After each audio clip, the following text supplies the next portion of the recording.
The silence broke when Warlord Grakish could stand it no longer. His patience, already strained by the human ship's unnerving approach, finally snapped when the Liberty reached the edge of his fleet's weapons range.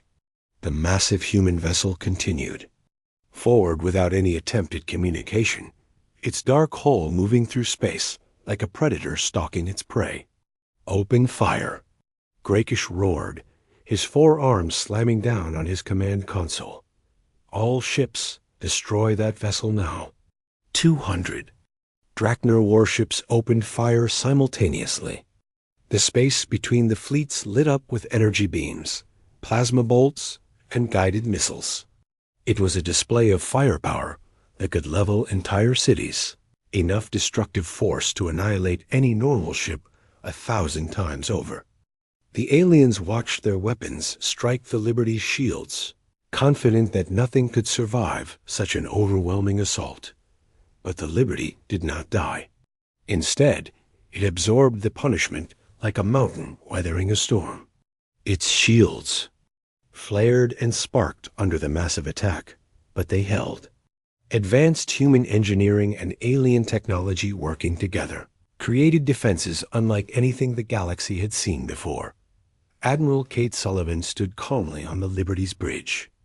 As the ship shook around her, warning lights flashed and damage reports flooded in, but she remained focused on the tactical display. "Shields holding at 60%, reported Chief Engineer Lucy Davis. "Hull integrity maintained across all sections." "Good," Kate replied. "Now let's show them what we brought to this fight. Commander Taylor, you may fire when ready." Commander Ben Taylor's hands moved across his weapons console with practiced precision. "Firing main batteries," he announced. The Liberty's response was immediate and devastating.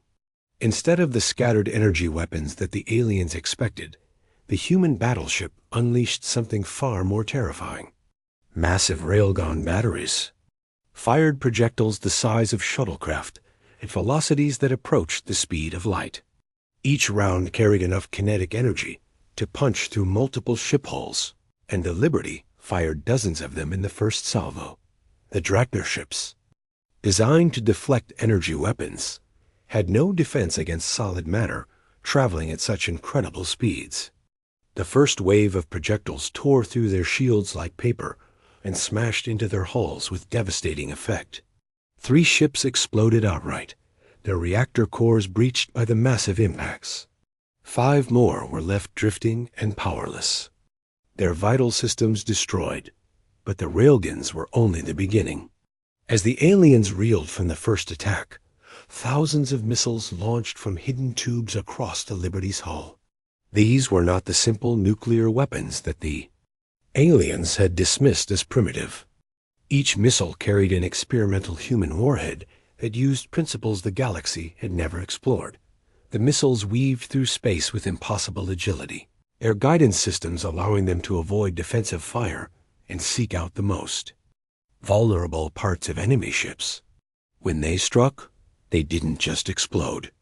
They released cascading energy fields that disrupted the alien ship's power systems and caused their own weapons to overload.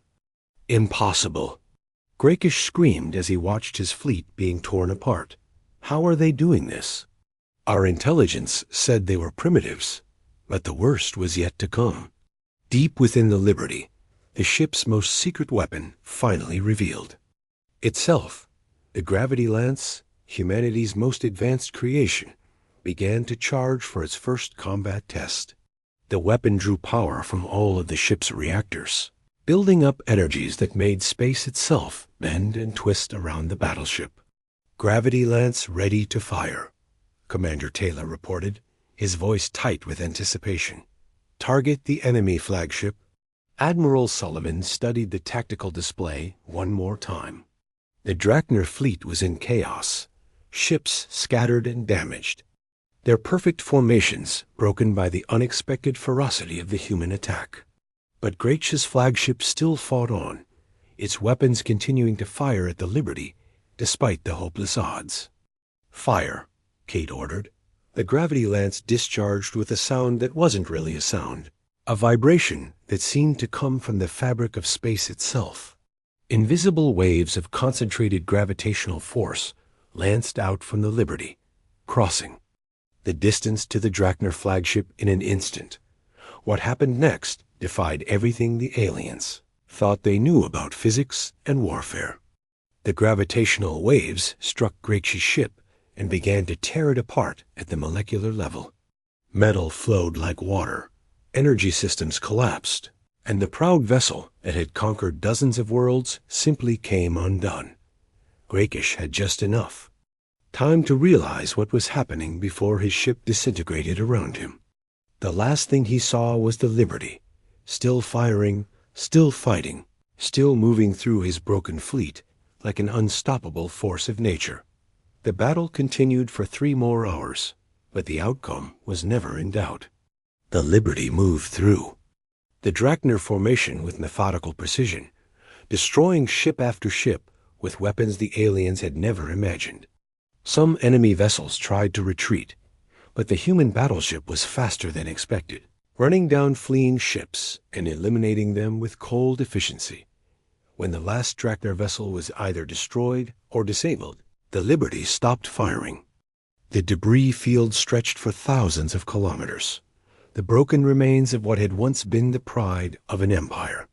Admiral Sullivan surveyed the destruction from her bridge, feeling no satisfaction in the victory, only grim determination. "Open a channel," she ordered. "Broadcast on all frequencies." The message that went out from the Liberty was simple and direct. It reached every corner of the galaxy within hours, carried by communication networks that spanned thousands of worlds. The words were spoken in perfect translations of every major galactic language. "This is Admiral Kate Sullivan of the United Human Space Navy. Today, a Drakner fleet of 200 ships attacked a single human vessel without provocation. That fleet no longer exists. Let this serve as notice to all who would threaten humanity. We did not seek this conflict, but we will finish it. Humanity has taken its place among the stars, and we will defend that place with everything we have." The message reached the Galactic Council chambers on Zentara Prime, where the assembled representatives sat in stunned silence.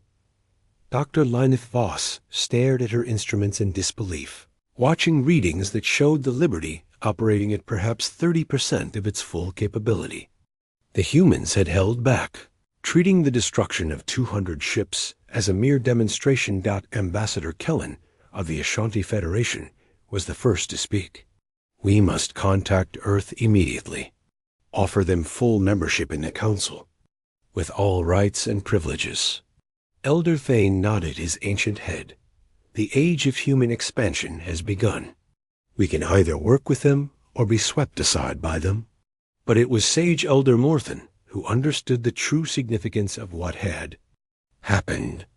His mental probes reached out across the galaxy, sensing the fear and confusion that now gripped every major civilization. The humans had not just won a battle. They had announced their arrival as a major power in terms that no one could ignore. Throughout the galaxy, military commanders and political leaders watched the recordings of the battle with growing alarm. The barbarians from Sol had not just survived first contact with galactic civilization. They had proven that their primitive determination and innovative thinking could overcome thousands of years of technological advancement. Emergency sessions were called on every major world. Fleets were recalled from distant territories. Defensive alliances were hastily renegotiated. The balance of power that had remained stable for millennia was suddenly and irrevocably changed. On Earth, President Helen Tucker received the news of victory with mixed emotions. Humanity had proven it could defend itself, but at what cost? The galaxy now knew that humans were dangerous, and that knowledge would shape every future interaction between species. But as she looked out at the stars from her office window, Helen felt a surge of pride. Humanity had faced its first test. Among the stars and past, they had shown the galaxy that humans would not be conquered, enslaved, or ignored. The age of human expansion had truly begun, and it had started with a single ship that refused to surrender. The Liberty continued its patrol of the debris field, its sensors searching for survivors and salvageable technology. Around it, the wreckage of the Drachner fleet drifted in the cosmic wind, a monument to the folly of underestimating humanity. The galaxy had fallen silent in the face of human determination, and that silence would echo through the stars for generations to come. The Drachner Revenge fleet moved through space like a rolling storm of death and metal. 200 warships advanced in perfect formation, their hulls gleaming under the light of distant stars.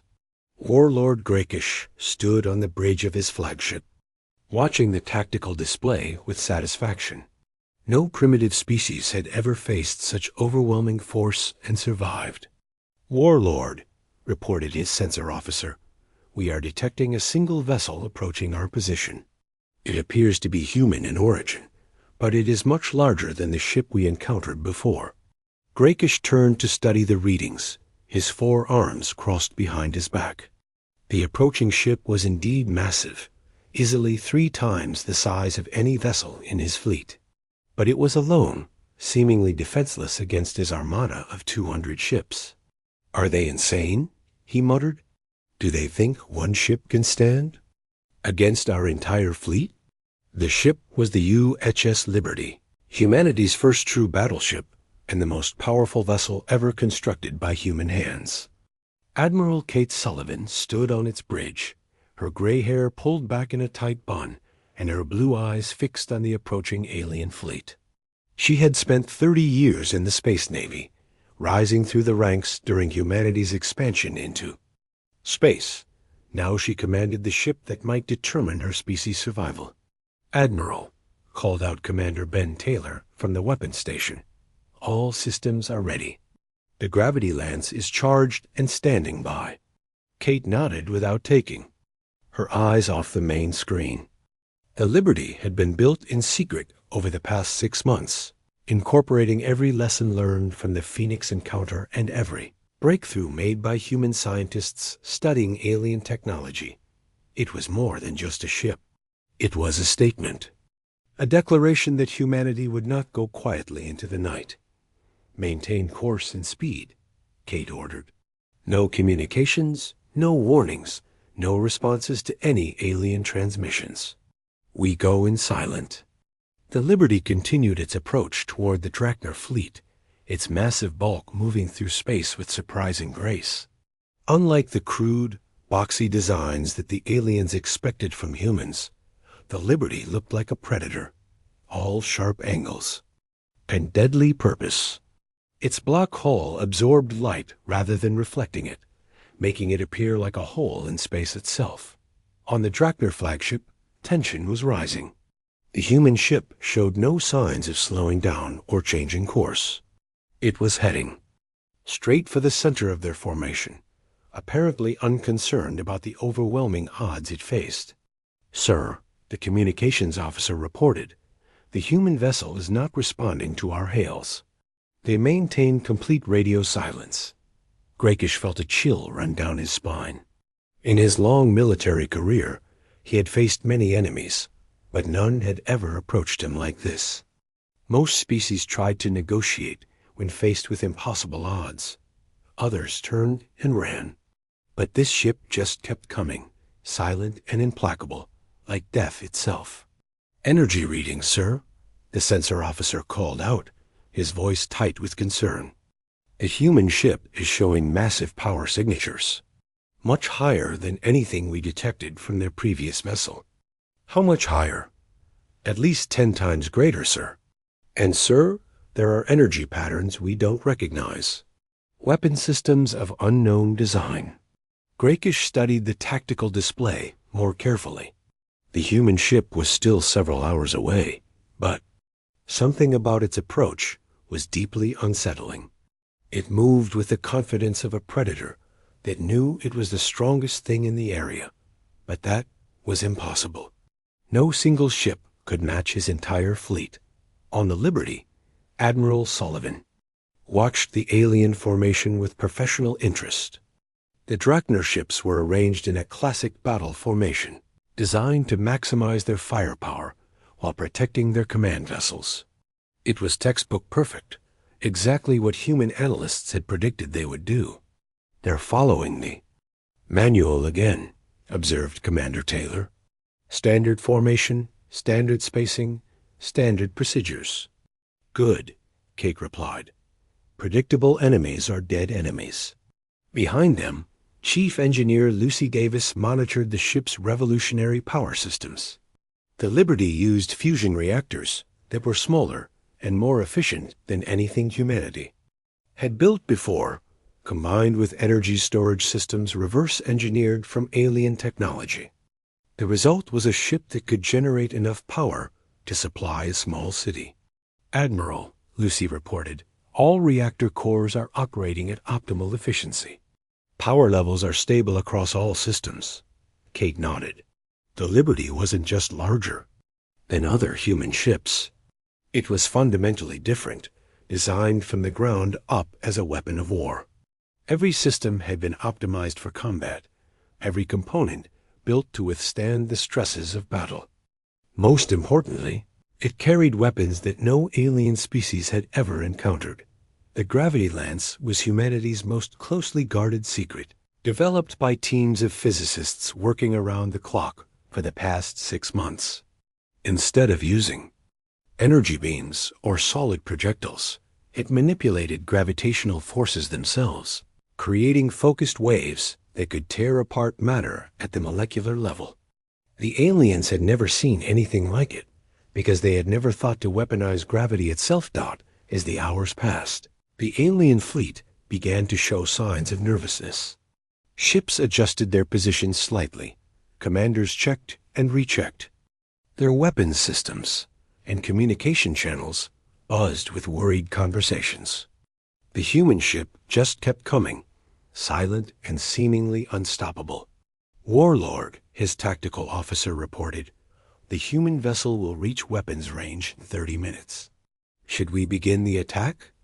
Grakish hesitated. Every instinct told him to. Open fire immediately, to destroy this single ship before it could pose a threat. But something held him back.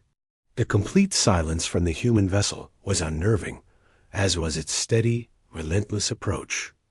It was like facing a force of nature rather than an enemy ship. "Sir?" a tactical officer prompted. "Wait," Grakish ordered. "Let them come closer. I want to see what they're planning." On the Liberty, the final preparations were being made.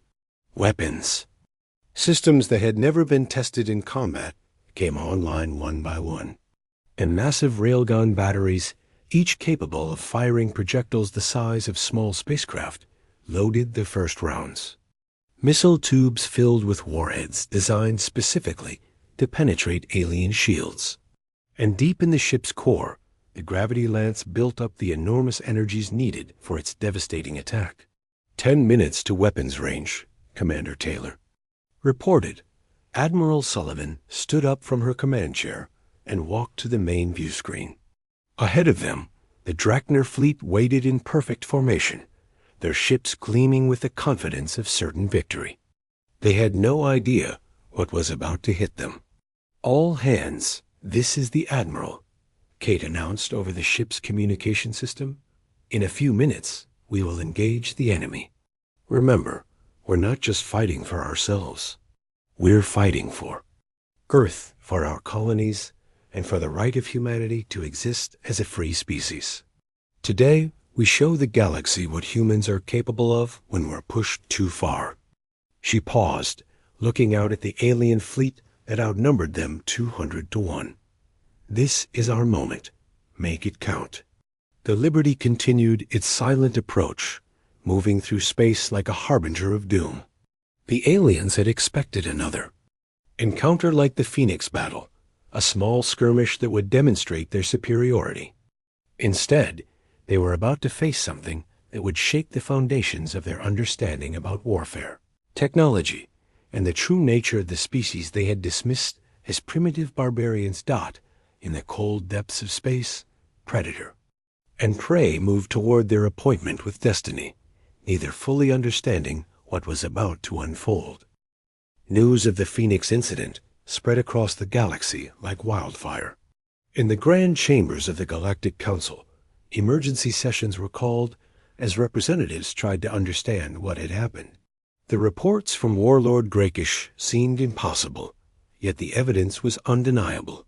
3 Drachner ships had been damaged by a single primitive human vessel, Dr. Lineth. Voss stood before her fellow Victani scientists, her pale blue skin glowing with agitation as she reviewed the battle data. "The readings must be wrong," she insisted, her musical voice tight with frustration. "These humans cannot possibly have weapons that can penetrate Drachner shields. Our calculations show that their technology is centuries behind ours, but the data didn't lie. The human ship had used solid metal projectiles moving at incredible speeds, something no civilized species had done for thousands of years. Energy. Weapons were cleaner, more efficient, and more advanced. Why would anyone go backwards to such primitive methods?" Ambassador Kellen of the Ashanti Federation paced in his private chambers, his elegant features troubled. The Ashanti had built there. Reputation on peaceful negotiation and careful diplomacy.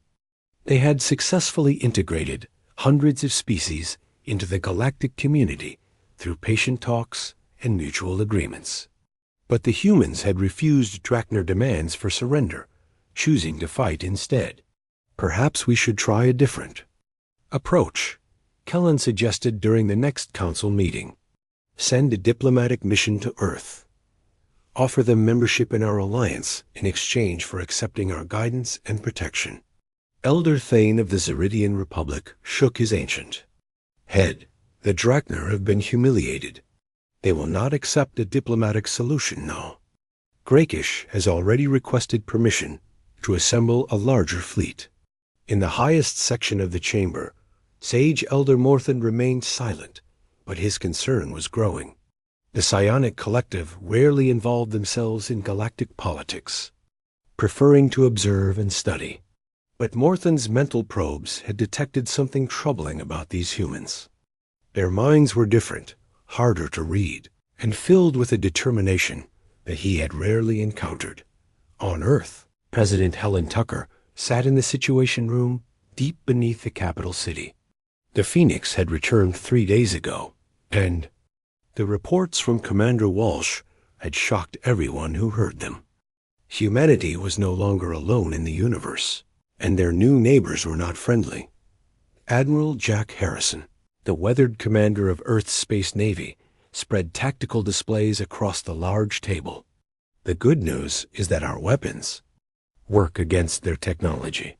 The bad news is that they have thousands of ships, and we have maybe 50 vessels that could fight in deep space." Colonel Nina Brooks from Advanced Weapons Development leaned forward, her dark eyes intense as she studied the alien ship designs. "We've been analyzing the debris that our salvage teams collected. Their technology is impressive, but it has weaknesses. They've become so specialized that they've forgotten about flexibility." "Explain," President Tucker said. Nia activated a holographic display showing the internal structure of a Drachner vessel. "Look at this. Everything is designed for maximum efficiency. Their power systems, their shields, their weapons, all perfectly integrated and optimized. But that means they can't adapt quickly to unexpected threats." Chief Engineer Bobby Chun nodded in agreement. "It's like building a race car. Incredibly fast and efficient, but if you need to haul cargo or drive through mud, you're in trouble. Our ships are more like trucks. Not as fast or elegant, but they can handle anything you throw at them." Dr. Lisa Carter entered the room carrying a thick folder of research data. Her team had been working around the clock to analyze every scrap of information about the alien species. "I've been studying their communication patterns and ship movements. These aliens haven't fought a real war in over 3 centuries. Their tactics are textbook perfect, but they are predictable." "Admiral," Harrison frowned. "What do you mean?"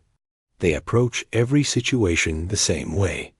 Standard formations, standard procedures, standard responses to threats. It's like they're following a manual that hasn't been updated in hundreds of years. President Tucker stood up and walked to the window, looking out at the city below. Millions of people went about their daily lives, unaware that humanity's survival might depend on the decisions made in this room. What do you recommend? We can't match their numbers or their technology, Admiral Harrison said honestly. But we might not need to. If we can make them afraid of us, force them to respect us, we might be able to negotiate from a position of strength. Colonel Brooks smiled grimly. I have some ideas about that. We've been working on new weapon systems, things that these aliens have never seen before. If we can demonstrate that attacking humanity comes with a real cost, they might think twice. Bobby Chun pulled up engineering schematics on his tablet. The shipyards are already working on new designs. Bigger ships, heavier armor, more powerful weapons. But it will take time, and we might not have much of that. Miles away from the political discussions, the real work was already beginning. In orbital factories around Earth and Mars, thousands of workers labored to build the ships that might save humanity. The designs were different from anything that had come before. Incorporating lessons learned from the Phoenix Encounter in research laboratories across human space, scientists worked to understand alien technology while developing countermeasures. They studied the wreckage of Drachner ships, looking for weaknesses and vulnerabilities. Every detail mattered. Every small advantage could make the difference between survival and extinction. On military bases throughout the solar system, soldiers and spacers trained for battles they hoped would never come. They practiced new tactics designed specifically for fighting enemies with superior technology. They learned to use humanity's advantages, creativity, adaptability, and the willingness to try unconventional solutions. Meanwhile, in the Outer Rim, territories, Warlord Grakish assembled his revenge fleet. 200 Drachner warships gathered at the staging area, including some of the most powerful vessels in their navy. The sight was magnificent and terrible, a display of military might that had conquered dozens of worlds. This time will be different, Grakish told his ship commanders during their final briefing. We know their tricks now. We know about their solid projectiles and their small fighters. Our shields have been reconfigured and our tactics updated. These humans will learn what happens to those who defy the Drachner Empire.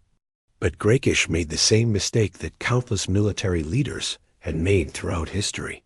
He was preparing to fight the last battle, not the next one. He expected the humans to use the same tactics they had used before, to fight in the same way. He could not imagine that these primitive barbarians might have learned from their victory and prepared. New surprises dot as the two sides prepared for war. A few individuals on both sides understood the true stakes. This was not just another border conflict or police action against primitives. This was a clash between two completely different approaches to warfare and survival. The aliens had perfection, efficiency, and overwhelming technological superiority. But the humans had something that the galaxy had forgotten about, something that had made them the dominant species on their own violent world. They had the ability to adapt, to innovate, and to fight with desperate creativity when their backs were against the wall. The storm was gathering, and soon the galaxy would learn whether ancient perfection or primitive determination would prove stronger. In the cold depths of space, two fleets moved toward a confrontation that would change the balance of power forever. Neither side truly understood what they were about to face, but both were absolutely certain of their own superiority. Galaxy was about to learn that sometimes the most dangerous enemy is not the strongest one, but the one who refuses to give up. 6 months had passed since the Galactic Council's meeting on Zentara Prime.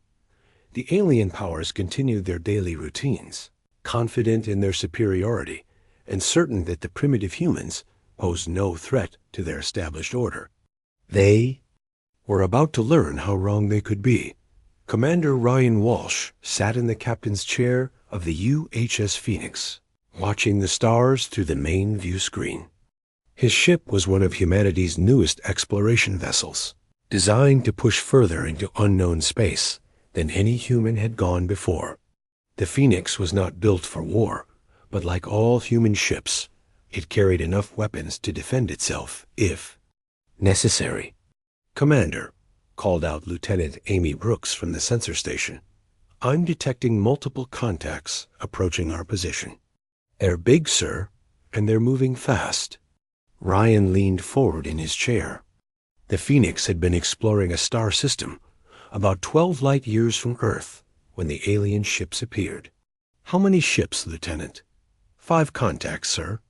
Each one is approximately 3 times the size of the Phoenix. They're definitely not human design. This was it. The moment that everyone back on Earth had been preparing for. First contact with an alien species. Ryan had hoped it would happen under better circumstances, perhaps at a diplomatic meeting or during a peaceful encounter. Instead, it was happening in the middle of empty space, far from any help. "Open a channel," Ryan ordered. "Let's try to talk to them." The main screen flickered and changed. Instead of stars, Ryan found himself looking at a creature that could only be described as a nightmare. The alien had gray skin, 4 powerful arms, and eyes that burned with cold intelligence. When it spoke, its voice was filled with authority and contempt. "Primitive vessel," the alien said. "I am Warlord Grakish of the Drakner Empire. You will surrender immediately and prepare to be boarded. Resistance will result in your destruction." Ryan took a deep breath. This was not the diplomatic first contact that humanity had hoped for, but he would handle it as best he could. "Warlord Grakish, I am Commander Ryan Walsh of the United Human Space Navy. We come in peace and wish to establish friendly relations between our peoples." Grakish laughed, a harsh sound that made several crew members wince. "Peace? You speak of peace to the Drakner Empire? Your species will serve us or be destroyed. There is no third option. You have 10 seconds to surrender." "I'm afraid I can't." "Do that," Ryan replied calmly. "We're not looking for trouble, but we won't surrender to threats either." The alien's expression grew even more menacing. "Then you have chosen death. All ships open fire. Destroy the primitive vessel." The screen went dark as the Drakner ships began their attack. Energy beams lanced out from their weapons, striking the Phoenix's shields and causing the ship to shake violently. Warning lights flashed across the bridge as the crew struggled to maintain control. "Shields down to 60%, reported Chief Engineer Danny Kim from his station. "Their weapons are more powerful than we expected." "Return." "Fire," Ryan ordered. "All weapons target the lead ship." The Phoenix's weapons came online with a deep humming sound that vibrated through the hull. But instead of the energy beams that the aliens expected, the human ship launched something very different. Massive metal projectiles shot out from the yard. Phoenix's railguns, traveling at incredible speed toward the Drakner vessels. The alien ships had shields designed to stop energy weapons, but they had never encountered solid projectiles moving at such velocities. The first salvo punched through the lead ship's shields like they weren't even there, tearing holes in the hull and causing massive explosions. "Impossible!" Grakish snarled from his command ship. "How are they penetrating our shields?" But the Phoenix wasn't finished. Smaller craft began launching from hidden bays along the ship's hull. These fighters moved with surprising speed and agility, weaving between the larger alien vessels and striking at their weak points. Each fighter carried weapons that the Drakner had never seen before, including missiles that seemed to ignore their defensive systems entirely. Lieutenant Brooks watched her sensor readings with amazement. "Sir, their ships are having trouble tracking our fighters. It's like their targeting systems can't lock onto something that small and fast." Ryan smiled grimly. The aliens had grown used to fighting other aliens, with similar technology and similar tactics. They had never faced an enemy that approached warfare from a completely different angle. The battle continued for 20 minutes, with the Phoenix trading shots with the 5 Drachner ships. The human vessel took heavy damage, but it gave as good as it got. 2 of the alien ships were severely damaged and leaking atmosphere, while a third had lost most of its weapons. "Commander," called out the communications officer, "the aliens are pulling back. They're retreating." On the main screen, Rach's face appeared again. But now the arrogant confidence was gone, replaced by confusion and anger. "This is not over, human. You have surprised us today, but the Drachner Empire has thousands of ships. We will return with a fleet that will crush your pathetic species." "We'll be ready," Ryan replied simply. The alien ships turned and disappeared into hyperspace, leaving the Phoenix alone among the debris of the battle. Ryan slumped back in his chair, suddenly feeling very tired. They had won this fight, but it was only the beginning. "Damage report," he ordered. Chief Kim consulted his instruments. "Hull breaches on decks 4 and 7, but they're sealed now. Shield generators are operating at 30% capacity. Weapons are mostly functional, but we've used up 60% of our railgun ammunition. Casualties? 12 wounded, no fatalities. We were lucky, sir." Ryan nodded. They had been lucky, but luck wouldn't be enough next time. "Set course for Earth, maximum speed. Command needs to know what happened here." As the Phoenix turned toward home, Ryan couldn't help but think about Gracious' final words. The Drachner would return with more ships, and they would be ready for human tactics this time. But humans had something that the aliens didn't understand, something that had helped them win this first encounter. Dr. Lisa Carter had been right about the aliens' weaknesses. They had become so advanced in certain areas that they had forgotten about simpler solutions. Their shields stopped energy weapons, but couldn't handle solid projectiles. Their sensors were designed to track large ships, but struggled with small, fast fighters. Their tactics were based on thousands of years of fighting enemies who used similar technology. But humans were different. They had spent centuries fighting each other with every weapon they could think of. They understood that sometimes the best solution wasn't the most advanced one, but the most practical one. They knew that in war, adaptability was often more important than superior technology. The Phoenix raced through space toward Earth, carrying news that would change everything. First contact had been made, and it had been violent. The aliens thought they were dealing with primitives, but they had learned that human primitives could be very dangerous indeed. Behind them, in the debris field where the battle had taken place, pieces of Drachner technology drifted in the vacuum.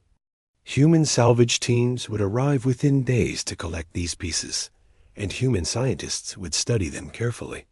Every scrap of alien technology was a clue, a piece of the puzzle that would help humanity prepare for the war that was surely coming. The age of human isolation was over. The galaxy had noticed Earth, and the galaxy was not pleased.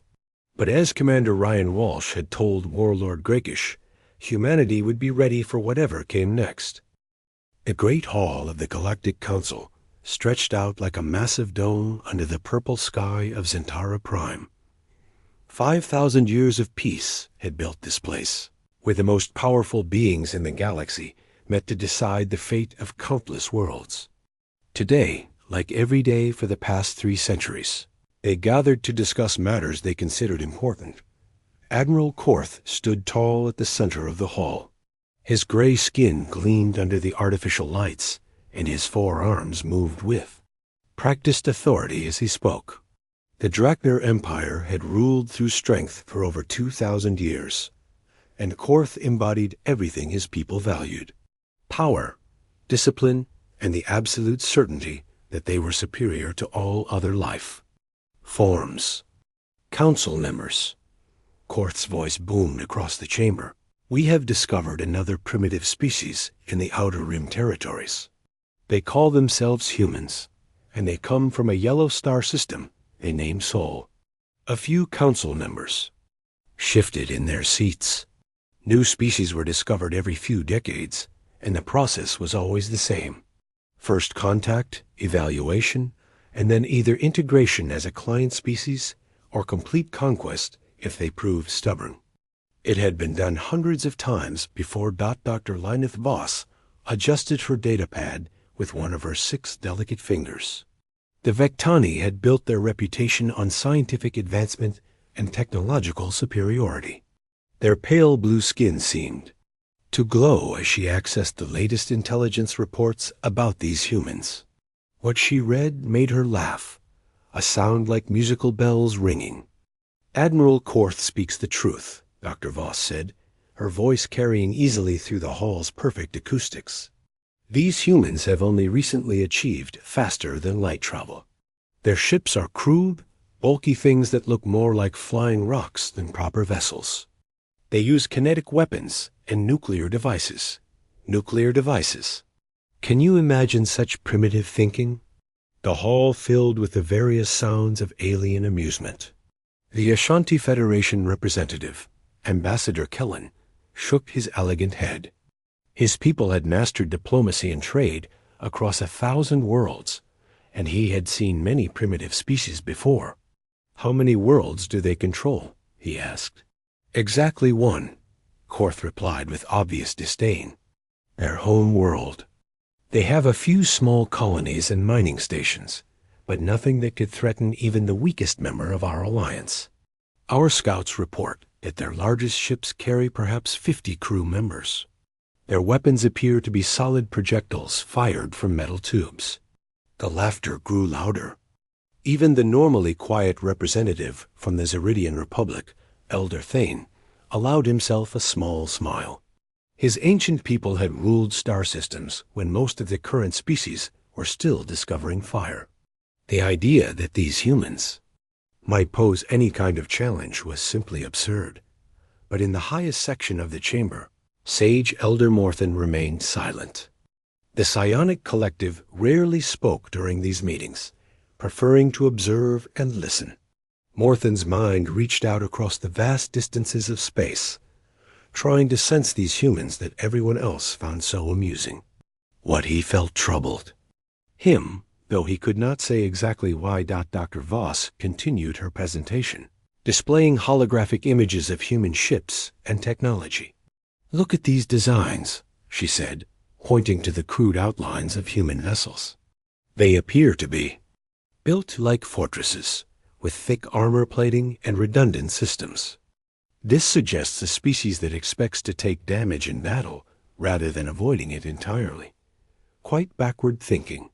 "Their population?" asked Ambassador Kellen. "Approximately 8 billion on their home world, with perhaps another 100 million scattered across their small colonies," Korth answered. "They seem to breed quickly, but they also appear to spend considerable time fighting among themselves. Our intelligence suggests they only recently ended a series of global conflicts." This brought more laughter from the assembly. The idea of a species so primitive that they still fought wars on their own planet was almost beyond belief. Every member of the Galactic Council had moved past such barbaric behavior millennia ago. "What do you recommend, Admiral?" asked Dr. Voss, Korth's expression grew serious. "We wait. Let them expand a little more, establish a few more colonies. Then we make contact and offer them the standard choice. Join our alliance as a client species or face the consequences. Given their primitive technology, I estimate that a single squadron of our patrol ships would be sufficient to bring them to heel." The vote was unanimous, as it always was in matters like this. The humans would be monitored, but largely ignored until the time came to deal with them properly. After all, what threat could they possibly pose? Far across the galaxy, in a modest space station orbiting Earth's moon, Captain Jake Morrison reviewed the same intelligence reports that the Galactic Council had just dismissed. But Jake was looking at them from a very different perspective. His ship, the UHS Discovery, had been monitoring alien communications for months. The translation software developed by his science team was finally producing reliable results. Doctor Lisa Carter entered the small briefing room and took a seat across from Jake. Her brown hair was tied back in a simple ponytail, and her tired eyes showed the strain of weeks spent decoding alien languages and customs. Captain, I've finished analyzing the latest transmissions from what appears to be their central government. And? Jake asked, though he already suspected what she would tell him. They know about us. They've been watching our expansion into nearby star systems, and they think we're primitives.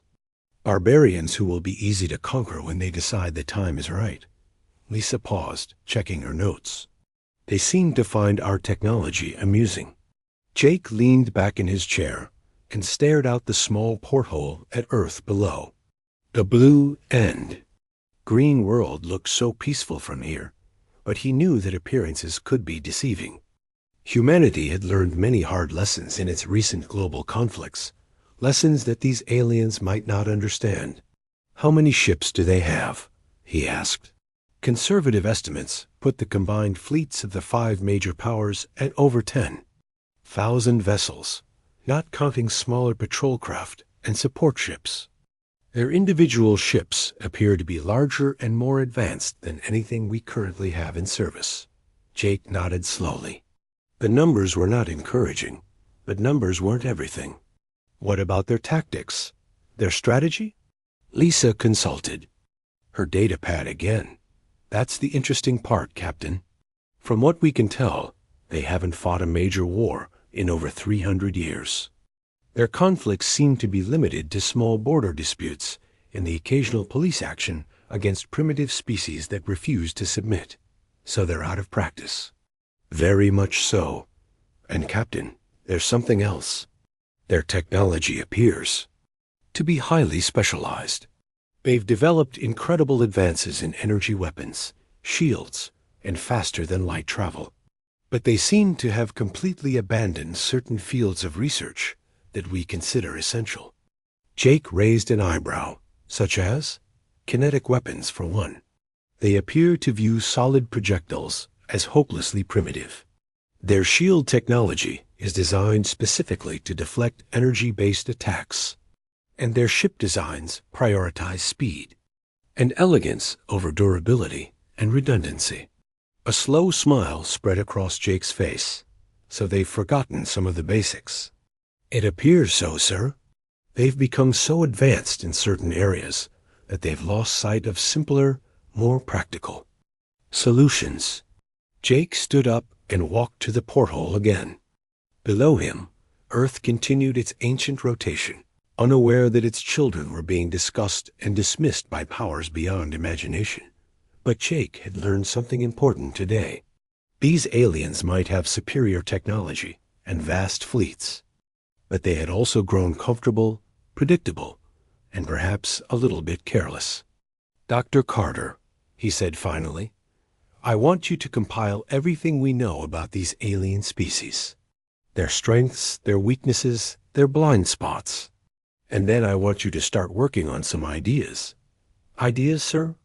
Jake turned back to her, with a grin that would have made his old drill sergeant proud. Ideas about how a bunch of primitive barbarians might surprise some very advanced, very confident aliens. As Dr. Carter left to begin her work, Jake remained at the porthole, watching Earth turn below. The aliens thought humanity was just another primitive species to be conquered or absorbed. They were about to learn that sometimes the most dangerous enemy is the one you underestimate.